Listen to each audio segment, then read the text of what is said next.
Polícia Federal cumpre 38 mandados de prisão contra pessoas ligadas a frigoríficos e ao Ministério da Agricultura. Os presos são suspeitos de burlar a fiscalização sanitária e vender carne contaminada e vencida. Essa operação, batizada de Carne Fraca, foi deflagrada pela Polícia Federal de Curitiba e a gente vai até lá conversar com a repórter do Cinéia Novaes, que acompanhou a entrevista dada agora há pouco para os jornalistas e traz as informações para a gente. Do Cinéia, muito boa tarde para você.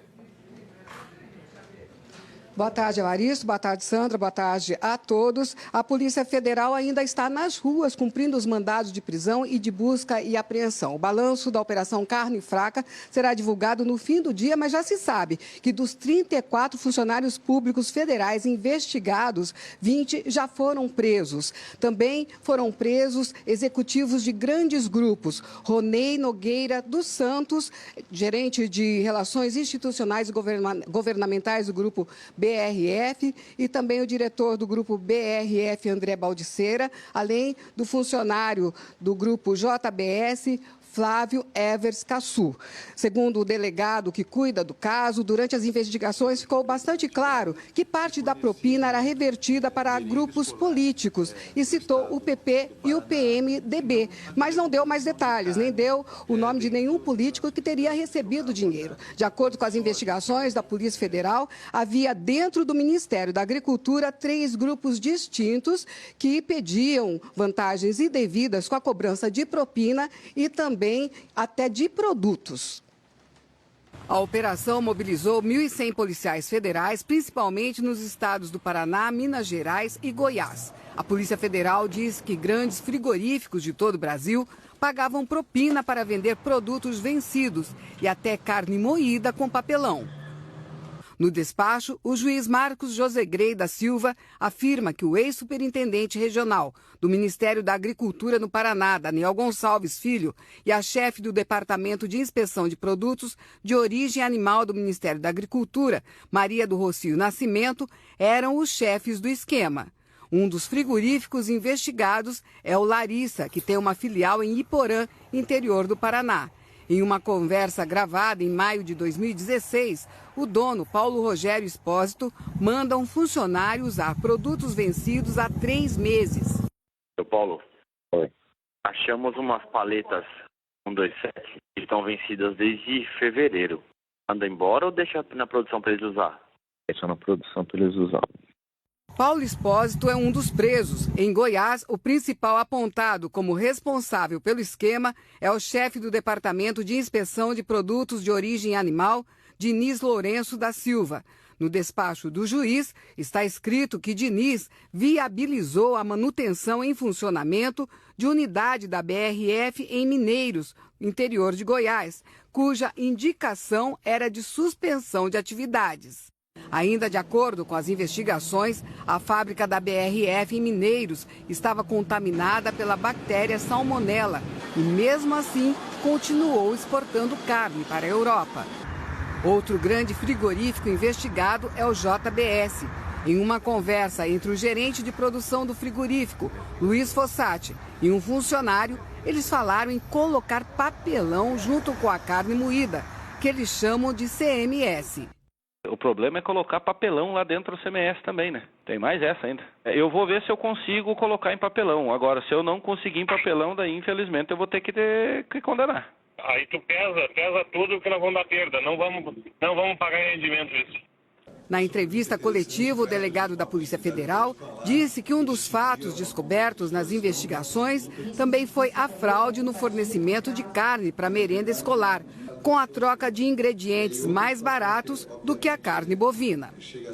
Inclusive, há uma dessas empresas investigadas que fornecia alimento, merenda escolar para o estado do Paraná, que não havia composição de carne dentro da substância. Então, ele havia ganhado uma licitação e dentro dessa licitação ele não havia a composição ideal que era necessário e obrigatório para fornecer nas merendas escolares.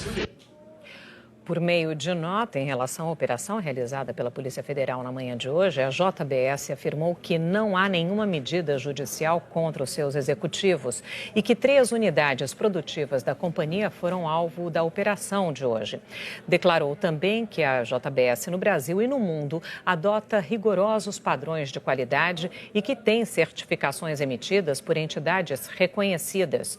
A companhia disse estar à disposição para esclarecer os fatos. O frigorífico Souza Ramos não retornou às nossas ligações e o Larissa não vai se manifestar. A BRF informou que está colaborando com as investigações. Nós não conseguimos contato com Diniz Lourenço da Silva, nem com Daniel Gonçalves Filho e Maria do Rócio Nascimento. O PMDB disse que desconhece o teor da investigação. O ministro da Justiça, Osmar Serralho, também é citado na Operação Carne Fraca. Ele aparece numa interceptação telefônica gravada na época em que ainda era deputado federal do PMDB do Paraná, falando com o suposto líder do esquema criminoso. Na conversa, Serralho questiona a atuação de um fiscal num frigorífico envolvido na operação. A Polícia Federal enviou a conversa para a Procuradoria-Geral da República, que afirmou não ter encontrado indícios de irregularidades da atuação do ministro.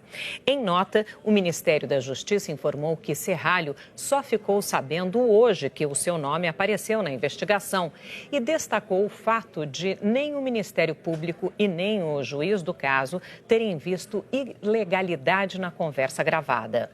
O Brasil foi o maior exportador de carne bovina no mundo no ano passado. E as conclusões da investigação realizada hoje pela Polícia Federal podem ter reflexos ruins no mercado interno e também nas exportações. Quem mostra é a repórter Cláudia Bontempo. Os investigadores afirmam ter ficado surpresos ao descobrir essa situação no sistema de fiscalização sanitária em vários estados brasileiros. Os agentes da Polícia Federal estiveram hoje cedo no Ministério da Agricultura, em Brasília. Recolheram documentos. A investigação aponta que os funcionários públicos, que eram encarregados de fiscalizar, recebiam propina para facilitar a produção de alimentos impróprios para o consumo, emitindo certificados sanitários para que pudessem ser exportados para outros países. De acordo com a decisão, a menor preocupação dos envolvidos era a de inspecionar a qualidade dos produtos que depois seriam consumidos por brasileiros e estrangeiros.